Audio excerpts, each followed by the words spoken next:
next width The is width of the 0.5. next one is still 1. The height of the next rectangle is going to hit at 5. Notice I'm going to hit on the left side so again. the last height is going to be this f is of 5. negative Again, 1/2. notice I still so the have next height would be at 3 f of rectangles that I'm -1/2. working with. Plus, So let's you're going to have a evaluate total of this. 4 So rectangles. f of 3 was 5. Now, when you start going on the right f side of of the 4 graph, was 8.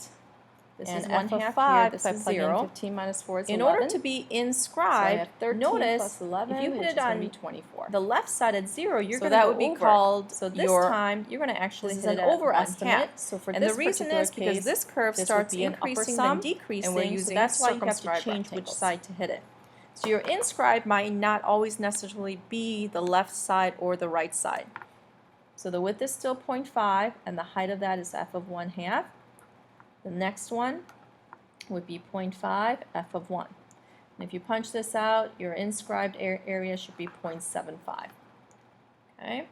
Now, for this, if you're going to do the circumscribed, same thing, width is still the same, never changes. So I'm still going to use 0.5 for the width. You're still going to have 4 rectangles, but this time I want to go over the curve. So notice the first rectangle, I have to hit the curve at -1/2. So there's my first height. The next rectangle, I'm going to hit it at 0. So it's going to be f of 0. Next rectangle, width is still 0.5. This time I'm going to hit it at 0.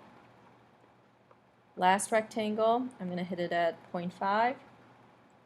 So these are my 4 rectangles, and if you punch this out, your circumscribed area, or your upper sum in this case, would be 1.75.